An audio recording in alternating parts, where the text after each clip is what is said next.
Finalmente, el pueblo alzó la voz y exigió a sus gobernantes el poder vivir en armonía con la Madre Tierra. La voz del pueblo demandó ser escuchada y el mundo cambió.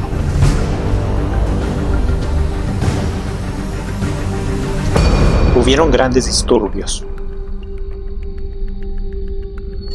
La fuerza de la rebelión se organizó, luchó y venció. Finalmente, se llegaron a acuerdos. Los gobiernos reconocieron que los métodos de aprovechamiento de energía fósil no era el más apropiado ni el más eficiente, que existían muchas otras opciones más saludables, mucho más accesibles, que habían sido suprimidas y ocultadas por mucho tiempo.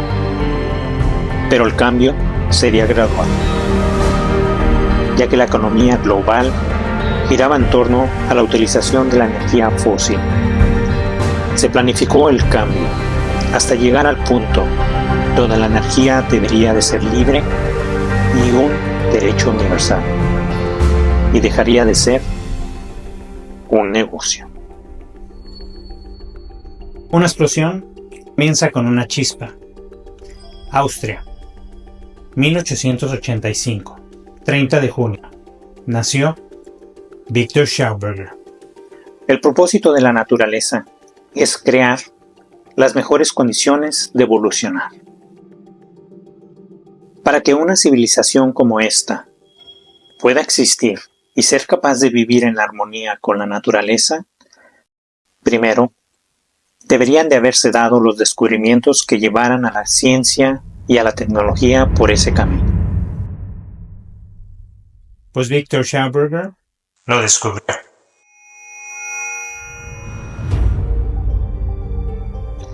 Desde mi infancia, mi mayor deseo fue convertirme en guardabosques, tal como lo habían sido mi padre, mi abuelo, mi bisabuelo y el padre de este. Desde temprana edad, mostró gran interés por la naturaleza. Solía caminar por días alrededor del lago Plockestein, que casi era una selva virgen. Observar la vida de la flora y la fauna, o recorrer los cursos de los arroyos de la montaña, era su mejor pasatiempo. Su padre y sus parientes mayores le revelaron mucho sobre la vida del bosque y del agua, cosas que no se podían consultar en los libros.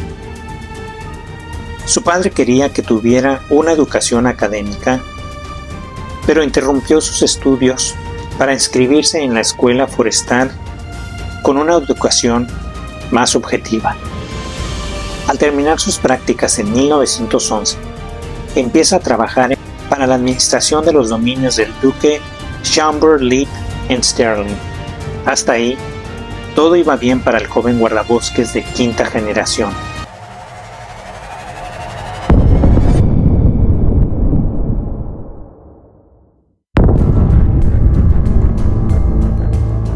Pero estalla la Primera Guerra Mundial. Victor Schauberger debe presentar su servicio militar al ejército de Austria. Austria era aliado de Alemania, los perdedores de la Primera y la Segunda Guerra Mundial. Se dice que la historia de la guerra es contada por los vencedores.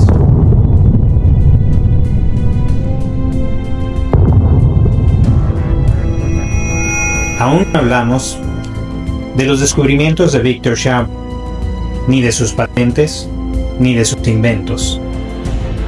Pero el contexto histórico es muy importante. 1914, inicio de la Primera Guerra Mundial.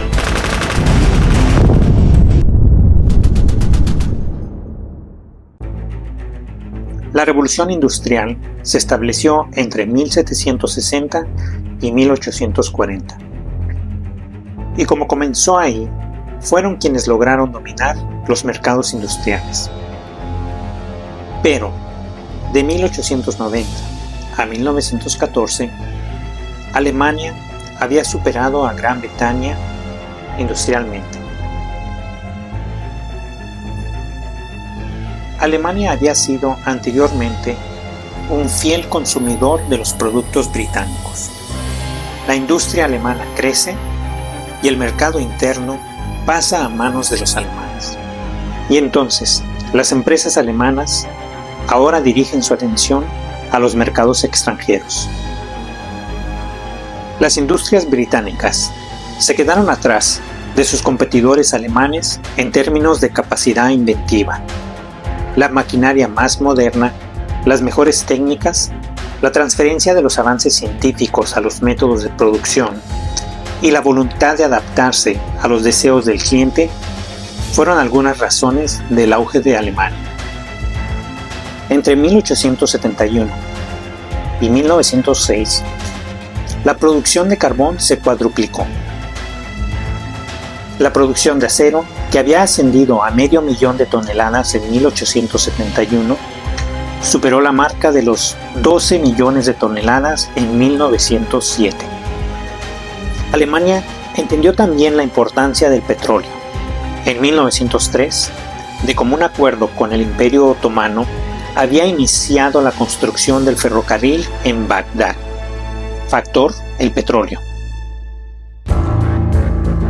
Esto habría permitido a Alemania no solo abrir un nuevo espacio económico, sino también asumir un papel de liderazgo en el negocio del petróleo. Alemania se perfila como líder industrial y energético, mercado que antes era dominado por Gran Bretaña. Thomas Gaffney, cónsul general de los Estados Unidos en Múnich, en su reseña sobre sus estadías en Gran Bretaña de la Primera Guerra Mundial, comenta: durante mis visitas anuales, noté con asombro y diversión cómo crecía la hostilidad contra Alemania. Mis amigos ingleses no dudaron en explicarme que era necesario destruir Alemania o de lo contrario, Gran Bretaña perdería su supremacía económica en los mercados mundiales.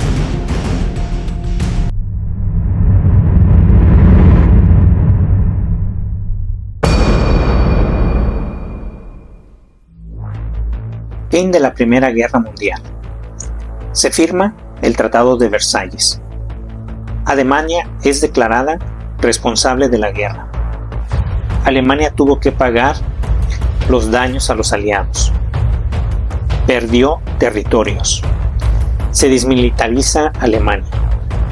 Alemania consideró humillante y excesivo el Tratado de Versalles. Las consecuencias económicas y políticas contribuyeron a una gran inestabilidad en el país.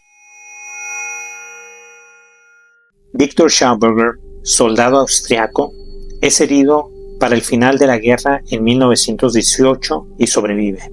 Después de la guerra, vuelve a lo suyo, el bosque. Ahora inicia su carrera profesional como ayudante de un guardabosque veterano. Su sueño había comenzado a hacerse realidad. Se encarga de la supervisión de un distrito forestal, que aunque estuviera apartado, le ofrecía muchas ventajas, ya que se trataba de una reserva forestal y de casa del príncipe Adolf zu Schaumburg-Lippe. La supervisión era de 21,000 hectáreas de selva casi virgen cerca de Stirling. En esta zona natural, prácticamente sin tocar por la mano del hombre, tuvo la posibilidad de observar cómo funcionaba la naturaleza en su integridad. Lo que Víctor observaba en la naturaleza intacta, frecuentemente contradecía lo que se enseñaba en las academias forestales y sus teorías. Pero el mundo erudito no despertaba el más mínimo interés en Víctor. Más bien, descubría que sus observaciones coincidían con la sabiduría ligada a la tradición que había recibido de su familia. Su desapego por la opinión de los académicos nunca le harían dudar en sus observaciones ni en su intuición. Desde el principio, el agua fue lo que más le interesó. Él intentó investigar sus leyes y sus formas de comportarse Además, estudió profundamente la relación entre la temperatura del agua y sus movimientos. Su primer prueba se presentaría pronto. Debido a las secuelas de la Primera Guerra Mundial, la población sufría una gran carencia de material combustible en el invierno de 1918. No había animales de carga, tampoco cursos de agua lo suficientemente grandes como para transportar madera desde las zonas altas. A pesar de que Schauberger solo era un ayudante de guardabosques, fue lo bastante audaz para ofrecer al magistrado municipal la solución del problema del transporte de leña. En esta zona había un arroyo que la dirección forestal consideraba irreversible para la flotación de troncos, y precisamente ese era el que Schauberger consideraba utilizar. Así lo informó él. Partiendo de mi observación de que en tiempos de deshielo, una riada crea bancos de sedimento, es decir, cuando aumenta la temperatura, pero los retira parcialmente cuando baja la temperatura del agua en las noches despejadas y frías. Esperé ese momento en que se dio ese aumento de la fuerza de aspiración. Este aumento se efectúa con mayor fuerza en las primeras horas de la mañana, cuando hace más frío, y especialmente durante el periodo de luna llena, a pesar de que es cuando aparentemente se reduce el caudal del agua que se contrae debido al enfriamiento. Hice flotar la madera en el momento correcto, y en una sola noche, 1.600 metros cúbicos de madera sólida llegaron a la rejilla de retención construida provisionalmente en el valle. La dirección forestal quedaría sorprendida. Su primer experimento fue un éxito, y eso ayudaría en gran manera en ese frío invierno de 1918. En esta prueba, Víctor no ocuparía construir canales para el traslado de madera, solo que él, a diferencia de los magistrados, supo en qué momento los ríos serían capaces de trasladar los troncos en los mismos ríos que habían sido considerados inútiles e irreversibles. Pero la crisis continuaba en el país. La solución solo trajo ayuda a una pequeña comunidad. Sterling, del ducado del príncipe Adolf Zu, también estaba en aprietos. La guerra, la inflación, obligaban al príncipe a considerar todas las opciones para generar ganancias y no quedar en la ruina. Ahí existían grandes superficies de madera, pero la ubicación era desfavorable. Los costos de flotación de madera río abajo acabarían con las ganancias obtenidas. Entonces, el príncipe ofreció un premio a la mejor propuesta que se presentara para el transporte de madera, y así podría liberar el capital congelado del distrito de Schauberger. Ingenieros forestales y otros expertos presentaron sus propuestas, pero ninguna de ellas gustó al príncipe. El costo era muy elevado. El ayudante de guardabosques en ese entonces, Victor Schauberger, también presentó su propuesta. Eran diseños innovadores, pero su propuesta se alejaba de toda estructura conocida y contradecía las teorías de los académicos, así que fue rechazada y además tomada como una burla. Le fue devuelta la propuesta con la advertencia de no volver a burlarse de los miembros de la dirección del concurso. El concurso entonces fue un fracaso, y esto produjo al príncipe un amargo sentimiento. Pero por azares del destino, o por divina providencia, la esposa del príncipe viajó al distrito de Schauberger para casar. Su guía guardabosques sería Victor Schauberger. La triste princesa le confesaría a Víctor cómo el príncipe tendría que desprenderse de sus posesiones, y de cómo estaba encaminado a la ruina. Víctor entonces aprovechó la oportunidad y le comentó de su propuesta que había sido rechazada por el comité. Le explicaría todos los detalles. Ella preguntó, ¿cuántos gastos de transporte se podrían ahorrar? Víctor respondió, si ahora los gastos ascienden a 12 chelines por metro cúbico sólido, con mi método podrían disminuir los gastos a 1 chelín por metro cúbico sólido.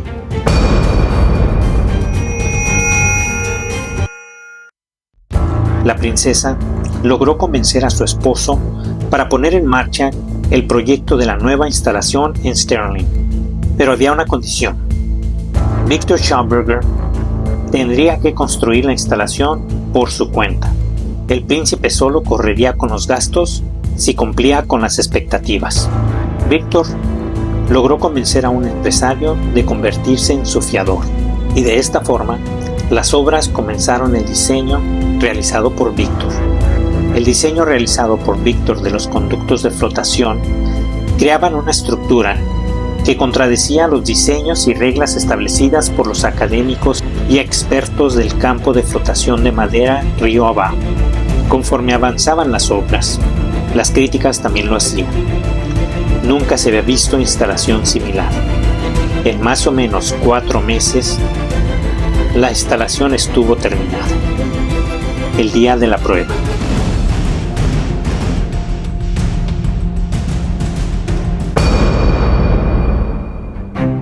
Llegaron el príncipe, su esposa y también sus futuros nuevos enemigos acérrimos, los peritos y demás expertos con el jefe de flotación de madera. La mayoría de los presentes, con su cara desdeñosa y burlona, esperaban el fallo y el fracaso de Víctor. Lo que ellos no sabían era que solamente había podido hacer una prueba un día anterior. Y sí, había ocurrido una falla. Un tronco se atascó. Víctor no lo podía creer. Todo estaba instalado correctamente. Mandó a todos sus trabajadores a descansar para quedarse solo meditando. En eso, una víbora se acercó a su bota. Él la tomó y la lanzó al río. Y la observó con atención. La vio serpenteando de un lado a otro. Ahí tuvo la solución. Llamó de vuelta a los trabajadores y toda la noche martillaron. Víctor les dio las indicaciones de agregar listones finos de madera sobre las curvas. El fin era generar el movimiento de los troncos que había observado en la víbora. Y después de terminar, los trabajadores con las indicaciones de Víctor, no quedó tiempo para pruebas. La segunda prueba sería frente a todos.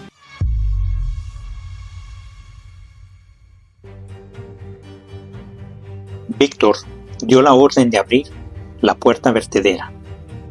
Unos troncos livianos fueron introducidos y avanzaron sin problema.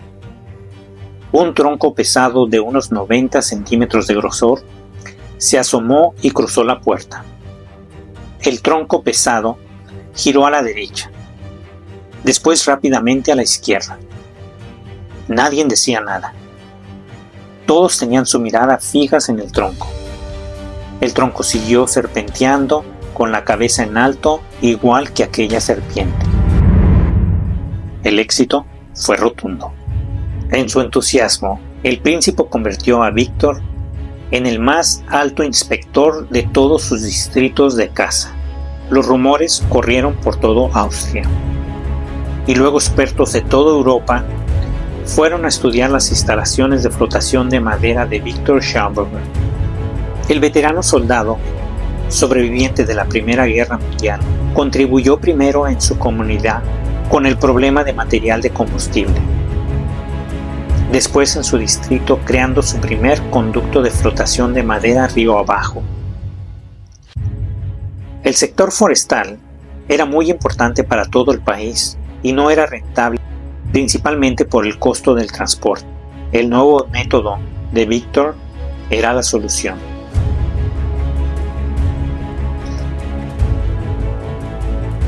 En 1924 fue invitado a Viena, ofreciéndole un empleo como consultor estatal para las instalaciones de madera. Aceptó la oferta, en la cual recibiría el doble del salario de un funcionario en el mismo puesto. El acuerdo era construir 3 grandes instalaciones. Victor Schauberger cumplió con los objetivos, pero el roce con los otros funcionarios públicos académicos nunca cesó. Hicieron todo en sus manos por afectar su carrera pública, a pesar de los beneficios enormes que estaban generando al país, pero más importante a la población. La envidia a Víctor incitó a que expertos forestales académicos convocaran a un congreso para enviar un escrito de protesta respecto al cargo de Schauberger. Apoyándose en el esquema salarial, el gobierno quería seguir con el servicio de Víctor y le mencionaron la necesidad de oficialmente reducir su salario a la mitad, pero que extraoficialmente se le seguiría cubriendo el salario. Víctor, indignado por el secretismo, renunció al gobierno y terminaría su relación de 3 años. Pero su talento no sería desperdiciado. Una de las empresas de construcción más grandes de Austria lo contrata y por 9 años es encargado de dirigir instalaciones de flotación de madera en toda Europa. Su roce con los académicos seguía, ya que él no tenía un título académico y les daba instrucciones técnicas que estaban obligados a cumplir.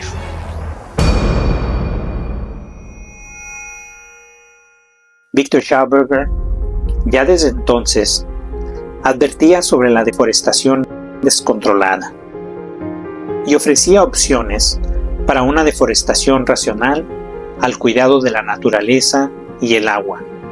Entre otras cosas, advertía sobre cómo provocaban la muerte de grandes ríos y proponía métodos para condicionarlos de vuelta a una manera natural y volverlos a la vida. Víctor nunca dejaría de estudiar la naturaleza, en especial el agua, y era evidente para él que la deforestación, entre otros males, también causaba la muerte de los manantiales naturales. Así que, estudiando los manantiales, sabía que debía de haber una forma mecánica de producir un agua de manantial, agua sana, tal como lo hace la tierra. Ya para entonces, fabricaría su diseño de sus llamados aparatos para el refinamiento del agua y surgió un modelo que registró en la patente de Austria.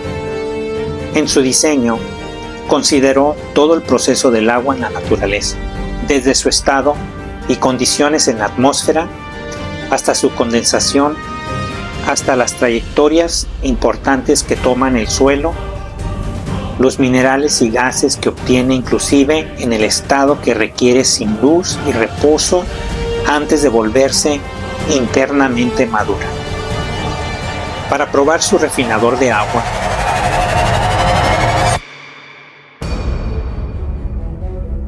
cogió agua estéril del Danubio, añadió ciertos metales y minerales, gas carbónico en dosificaciones pequeñas.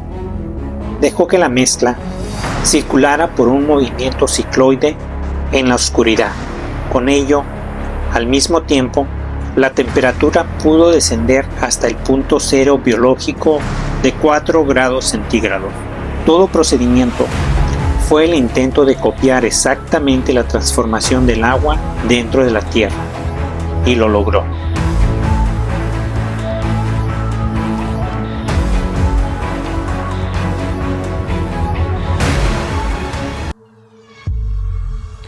Pruebas fueron mandadas a laboratorios de control y comprobaron que no podían distinguir entre el agua de Víctor y el agua proveniente de manantiales naturales. La gente fue a verlo a su casa a montones para probar el agua curativa. En general, el agua se consideraba como muy refrescante. Los enfermos se sentían mejor, la fiebre descendía y se aceleraba la curación. A finales de los años 30, el agua curativa de Schauberger fue utilizada con éxito en el hospital de Nuremberg. Alrededor del año 1936, Schauberger trabajó en diferentes aparatos y máquinas. Una de estas máquinas, que debería producir tanto calor como frío mediante la combustión en frío. Otro aparato fue pensado para la transformación atómica. En aquel tiempo, escribió que quería reunir sus 42 patentes en una, con el fin de proteger su descubrimiento de transformación atómica. Los medios para el funcionamiento de estos dispositivos siempre eran el aire y el agua. Victor Schauberger avanzaba en su comprensión de la naturaleza. También estudió los fenómenos climáticos, que era lo que generaba los climas fríos, al igual que los climas cálidos. Los elementos que producían ya sea el calor o el frío eran los mismos, pero sufrían distintos fenómenos y producían distintos efectos. Así que diseñó el clima Taylor. Él reprodujo los fenómenos de presión y de corrientes de aire que se daban en la naturaleza para producir frío o calor. No había necesidad de gas para producir calor, ni una gran cantidad de energía eléctrica, ni de gases para enfriar. Solo un pequeño motor eléctrico y geometrías que producían vórtices de corriente de aire y de presión. La empresa Siemens se encargó de fabricar el diseño, pero cuando el personal de la fábrica quiso poner la máquina en funcionamiento en la ausencia de Victor, a pesar de la prohibición de hacerlo bajo el acuerdo, la máquina se calentó a una temperatura de 4000 grados centígrados y se fundió. Esto sucedió en 1937. Otros ensayos con este tipo de máquina descubrieron que producía un tipo de radiación peligrosa. Eran 2 años antes de que estallara la Segunda Guerra Mundial. No hubo tiempo para hacer más estudios, pero producía calor y producía frío. Y lo único que utilizaba como fuente de energía era un pequeño motor eléctrico.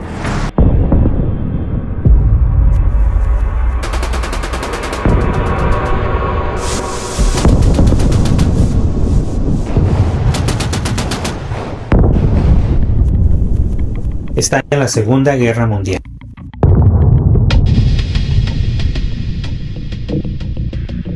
Al momento de estallar la Segunda Guerra Mundial, Victor había anunciado que había inventado el repulsator o repulsing. Ya también había iniciado su solicitud de patente.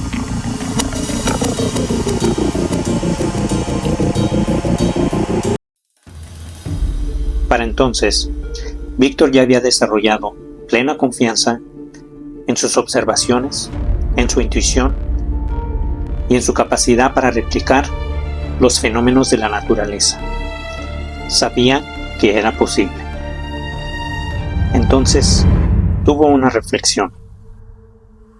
Si el modelo de desarrollo técnico está logrando la humanidad, está perturbando a la naturaleza peligrosamente, entonces nuestro crecimiento tecnológico no está creciendo en armonía con la naturaleza, sino todo lo contrario, la daña. Y encima de esto, la eficiencia del consumo de energía es pésima. Los motores de explosión que llenan al mundo ni siquiera trabajan con un grado de eficiencia del 50%. Más de la energía generada se escapa y no aporta ninguna utilidad. La energía solo se escapa. La pregunta fue: ¿cuál es la causa de un rendimiento tan bajo? La respuesta, otra vez, la encontró en la naturaleza. Nos movemos de una manera equivocada. Empleamos una forma errónea de movimiento. En la naturaleza existen dos tipos de movimiento. Un movimiento es destructor y otro constructor. En la naturaleza, la forma de movimiento que crea, desarrolla, refina y construye es el movimiento curvalabeado cicloide, o sea, un movimiento en espiral, de afuera hacia adentro, en dirección al centro en el movimiento centrípeto. Lo encontramos siempre en la naturaleza, donde están actuando fuerzas creadoras, en las nubulosas espirales, en el espacio exterior.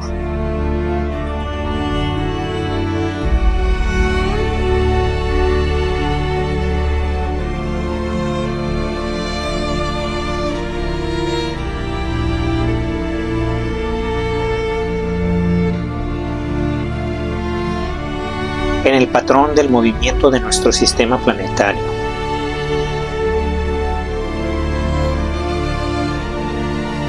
En el movimiento del agua natural. Este movimiento está presente en toda la naturaleza, creando y construyendo.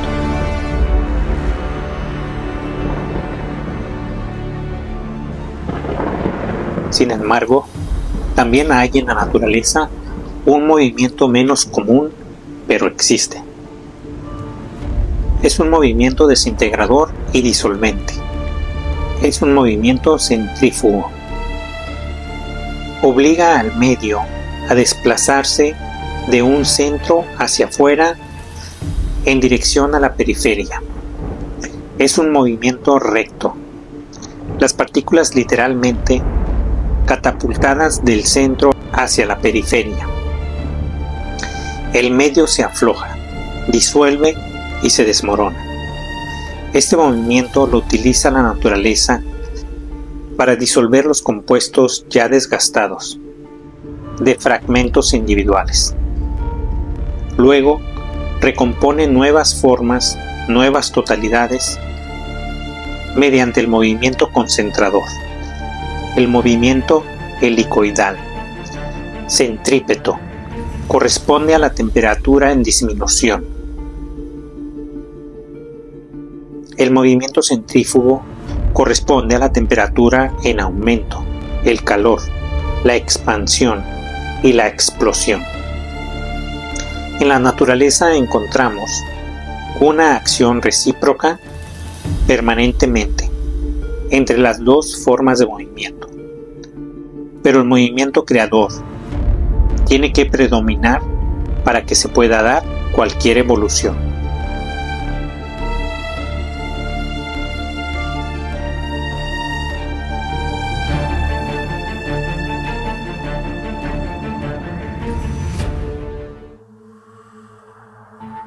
A partir de ahí, Víctor trabajaría en más diseños que lograran generar el movimiento curvalabeado cicloide. Debía de haber formas de producir movimientos en espiral, de mover las partículas como lo hace la naturaleza, movimientos centrípetos y movimientos helicoidales, logrando reproducir fricción en las partículas como lo hacen los tornados.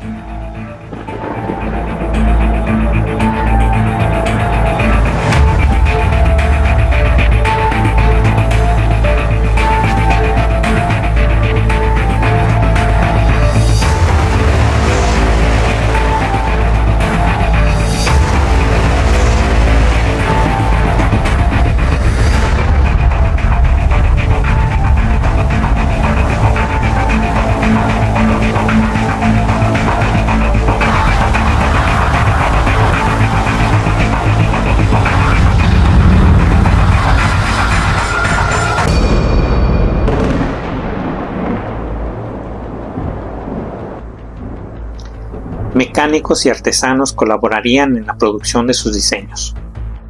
y descubrió que podía reproducir fuerzas de energías como lo hace la naturaleza utilizando solo agua y aire.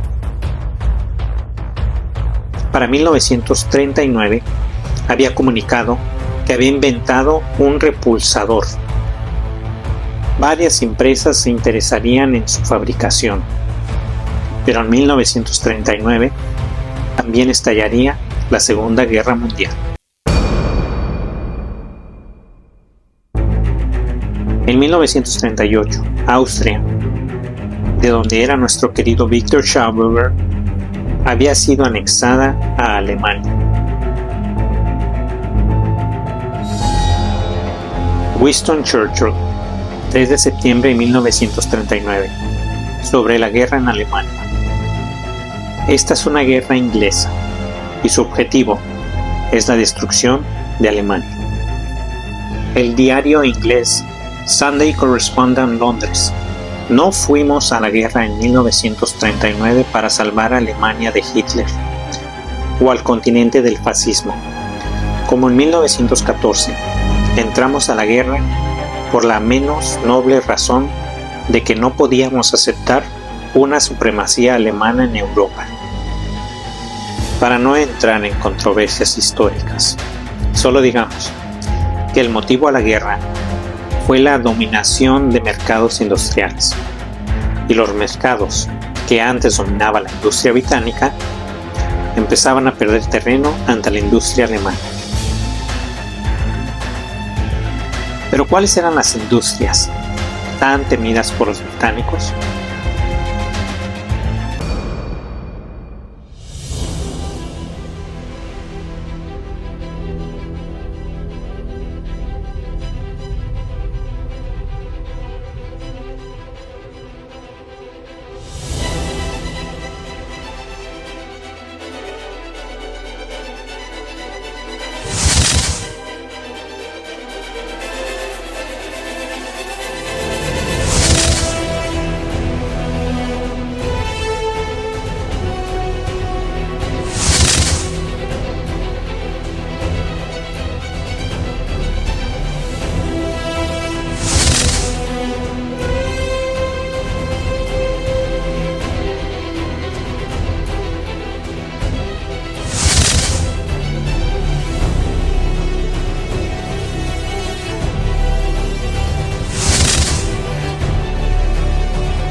Estas industrias sí dominaron el mercado europeo al final, y la industria alemana se convertiría, a pesar de todo, en la verdadera fuerza industrial de Europa. Como dato, y siguiendo esta lógica, si en 1918 la única manera de acabar con la competencia industrial de Alemania fue gracias a la Primera Guerra Mundial, sería lógico que Alemania pondría más atención en su fuerza militar, en especial su tecnología militar. Con esa idea, seguramente, Alemania también empleó su mejor tecnología a su ejército. Alemania desarrolla entonces el primer misil crucero del mundo,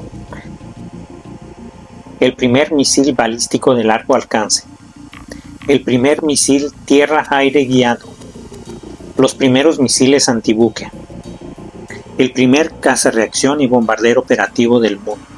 Bueno, entonces nos queda claro que la capacidad de los científicos alemanes era la mejor del mundo. Volviendo a Victor Schauberger, él era austriaco, se encontraba en Austria, y él no trabajaba de la mano con los mejores científicos del mundo. Sus modelos eran construidos por mecánicos y por forjadores de cobre, que sin cálculos técnicos ni dibujos de taller tenían que trabajar únicamente con las indicaciones y los esbozos suministrados por él.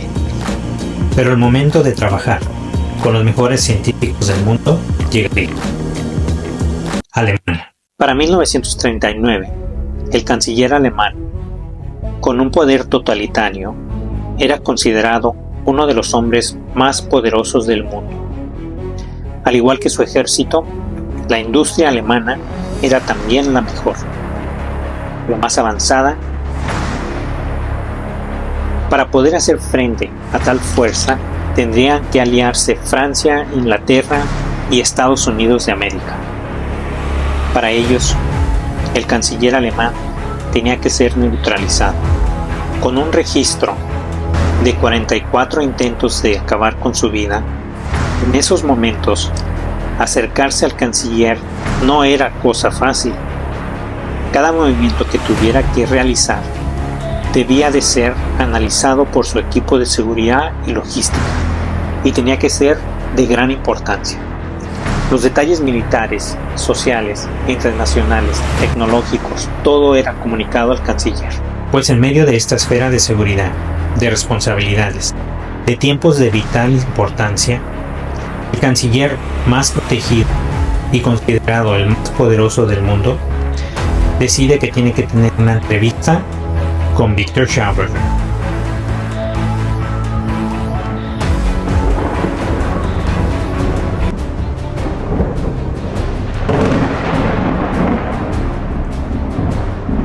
Victor Schauberger también observó en la naturaleza a las tormentas y vio la gran energía que producían. Y por supuesto que se preguntó, ¿cómo se generan? ¿Cuáles son los elementos que contiene la naturaleza que produce esa energía? Agua, aire y campos magnéticos. Víctor aseguraría en esa entrevista que sus máquinas de implosión son más efectivas que las máquinas de explosión. Aseguraría que sus máquinas no requerirían de combustible y que podían levitar.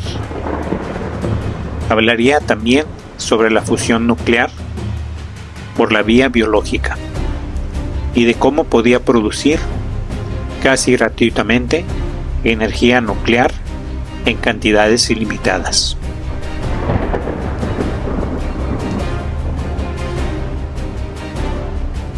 El canciller aprobaría su proyecto.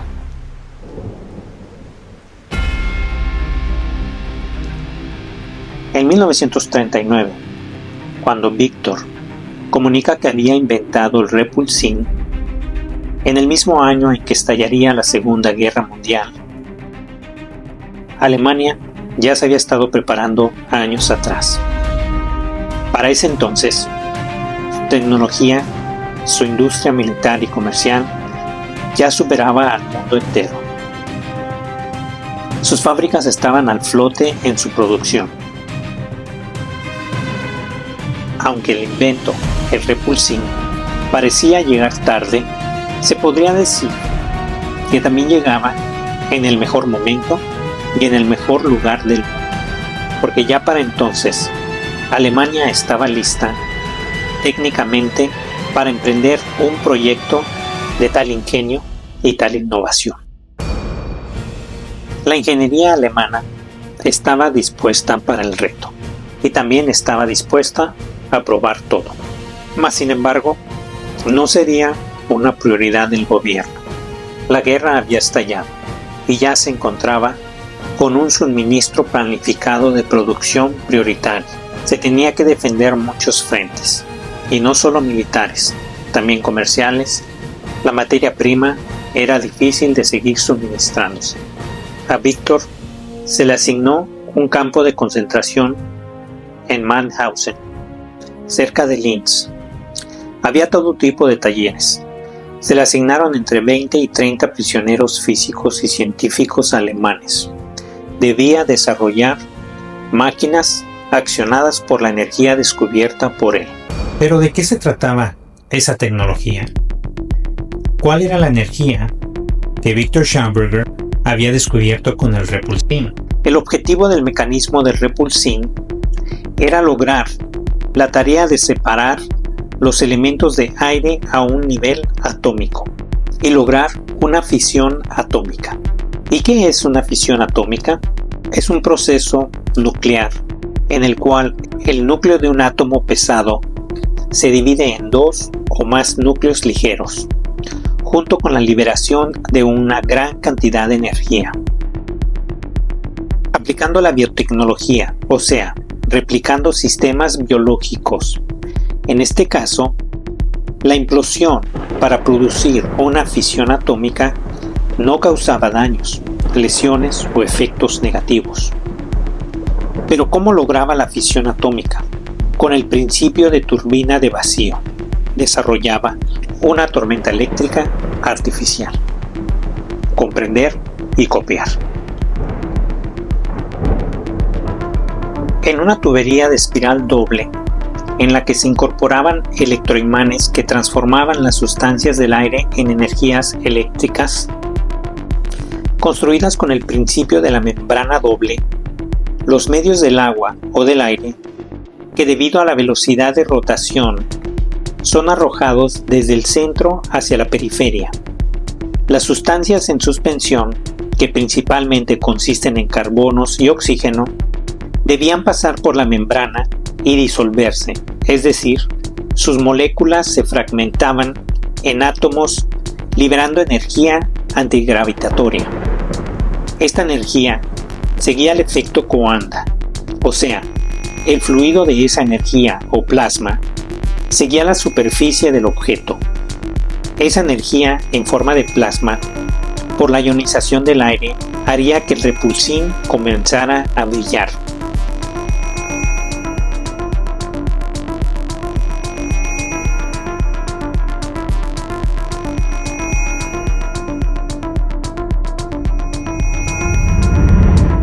Toda esta transformación se debía gracias al aire aspirado por la acción de ruedas de palas curvas o de hélices que provocaban un movimiento vertiginoso. El aire corría en medio de las membranas dobles, pasando también por las ranuras. El aire entonces era comprimido y expandido causando fricción en las paredes. Ahí era donde los elementos sufrían cambios atómicos.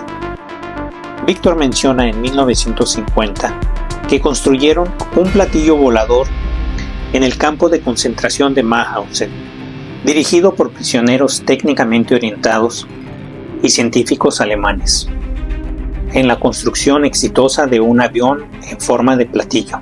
El platillo volador, que fue probado en vuelo el 19 de febrero de 1945 cerca de Praga, y que alcanzó una altura de 15.000 metros en 3 minutos y una velocidad de 2.200 km por hora. No generaba fricción al aire y no rompía la barrera del sonido. También el profesor italiano Giuseppe Belluso sostuvo que los italianos asistieron a los alemanes en la construcción de un vehículo volador de forma circular y que volaba gracias a una fuerza giratoria.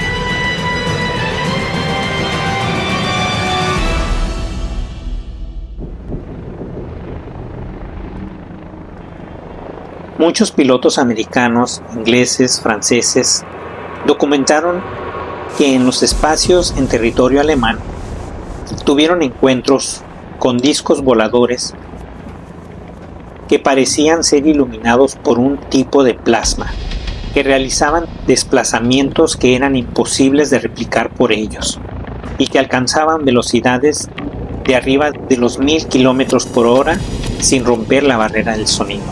El fenómeno se repitió tanto que los americanos les pusieron apodo. Los llamaban los discos Foot Fighters. Se creía que era un arma secreta alemana, o como no tenían explicación para esa tecnología, también pensaron que eran de otro planeta.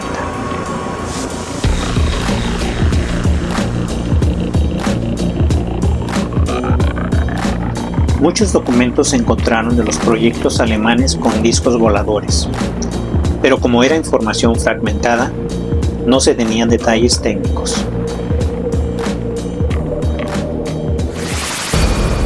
Su tecnología tal vez llegó en un mal momento de la historia, o tal vez llegó en el mejor momento y en el mejor sitio. Alemania tenía la mejor industria, los mejores científicos, y el gobierno estaba dispuesto a probar cualquier idea posible. Tal vez ningún otro gobierno se hubiera atrevido a apoyar, a desarrollar una tecnología que fuera en contra de la industria más grande del mundo, la industria del petróleo.